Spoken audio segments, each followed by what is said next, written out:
Welcome to a video on op-amp slew rate. So first we're going to look at what is slew rate, then do some calculations, and then I'll show you in simulations. Okay, we first need to remember that op-amp is a non-ideal device. Okay, so if you think things will happen instantly in an op-amp, it doesn't. So there is some real-world constraints. Okay, so all the components in an op-amp has parasitic capacitances, and this will make that the op-amp can't respond instantly to a signal. So if you say input a block wave into your op-amp, it might come out looking very different on the other side. Okay, so it can become a bit skewed. Okay, so the op-amp basically struggles to keep up with the input signal, and as a result gives out a slower version at the output side. Right. The slew rate is also dependent on the size of the signal, or the amplitude. So the higher the amplitude, the more the op-amp will struggle to keep up with the signal. So if you have slew rate issues, you can reduce the input signal size, but if your goal is actually to reach a high voltage, that will make it more difficult. So then you probably need to get a op-amp with a higher slew rate value. So the slew rate is dependent on the size of a signal, and we use the buffer configuration to figure out the slew rate of an amplifier. And in the data sheet there will also be some capacitors and resistors specified as loads. Okay, so for slew rate we are mainly interested for what happens with sinusoidal waves and triangle waves. So if we look here at the zero crossing, the sinusoidal wave has a much higher gradient than the triangle wave of the same frequency. Okay, so basically the sinusoidal wave, as we increase the frequency, will start to look more like the triangle that we have here.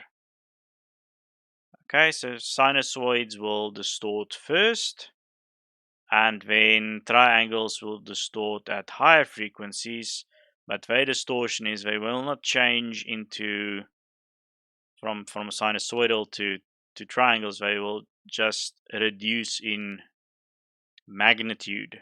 Okay, so I will show you in the simulation that they start to become smaller, but their gradient will remain the same. Okay, so the slew rate for the TL074 is between 8 and 13 volts per microsecond. So volts per microsecond is the normal unit for slew rate. Okay, and I tested this with 10 volts input, 2K load, 100 picofarad capacitor, and buffer configuration. So the way that you will test this is you will input a step into the amplifier, and at the output you will look at the gradient of the output signal, and that gradient is the slew rate. Okay, so I will repeat this for the TL074 in a simulation to show you, and that is basically how fast this block wave became something a bit different. Right. So with some differentiation, we get the full power bandwidth for sinusoidal waves. So the maximum frequency throughput for a op amp is the slew rate divided by 2 pi V out peak. Okay, so remember to use the peak voltage here. So if it's 20 volts peak to peak, you use 10 volts. Okay, so it's a slew rate divided by 2 pi V out peak. I did these for 3 different peak voltages. And the higher the peak voltage goes, the lower my amplifier's output capability. And note that this is much smaller than the gain bandwidth product of our amplifier to begin with. Okay, at 1 volt it's still high, but 3 megahertz is the best. So yeah, as we increase the output size, our bandwidth decreases. So the simulation I'm going to do with a 10 volt peak, and after 207 kilohertz, they will start to turn into triangles. So let's go over to the simulations and let me show you the slew rate.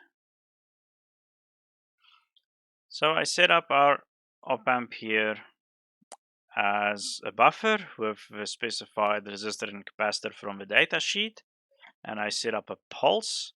So let's run this simulation.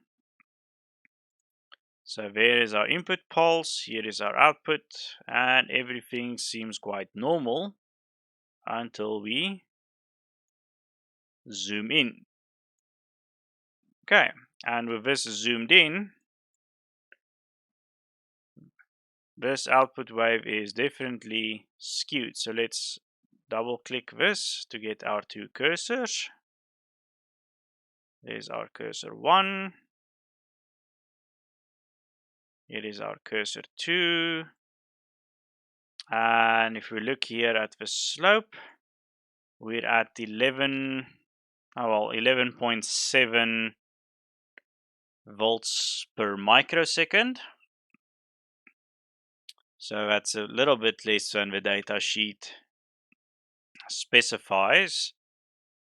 So yeah, this is also in real life how you determine the slew rate of op amp. So basically we can work on 11.7 for this SPICE model. Okay, let's go have a look at the sine waves.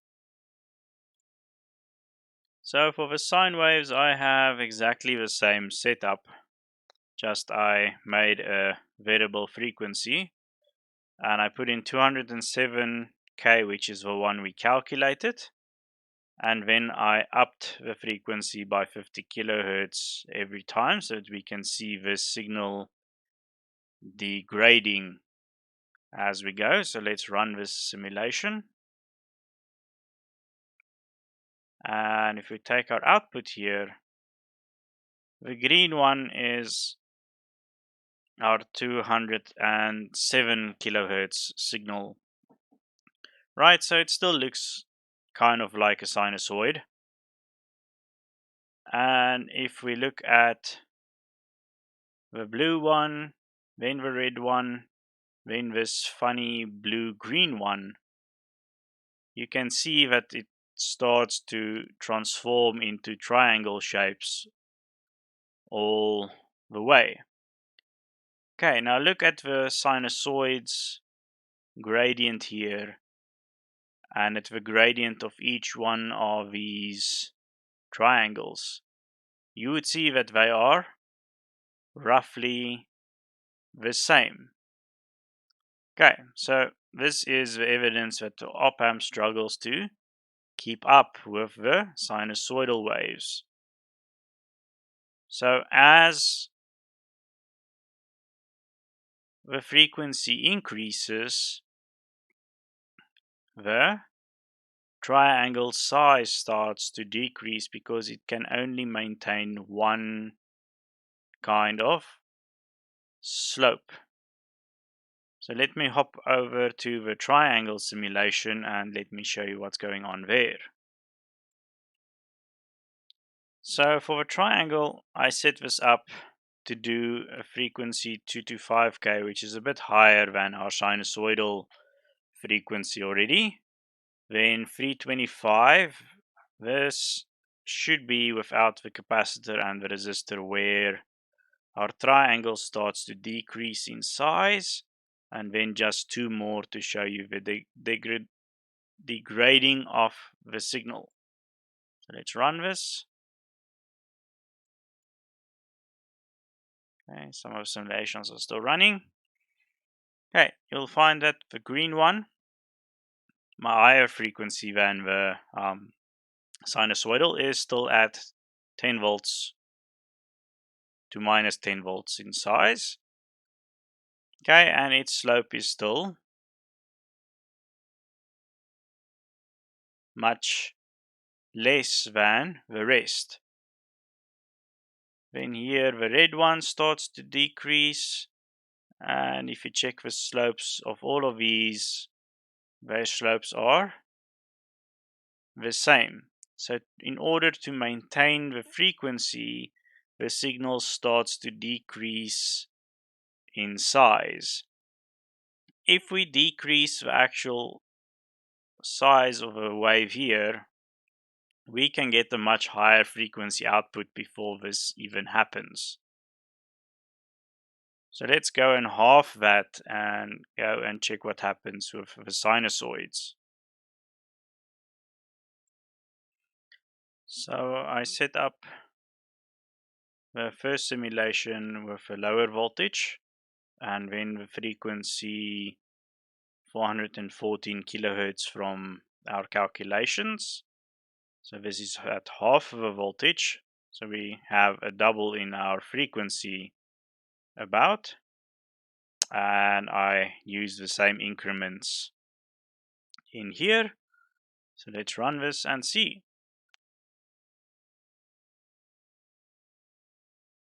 Okay. So the green is our 314. And as they jump in, the blue, then the red, then the green. So as you can see, the triangles still maintain roughly the shape, voltage, but they are distorted. So, but we are working at higher frequency.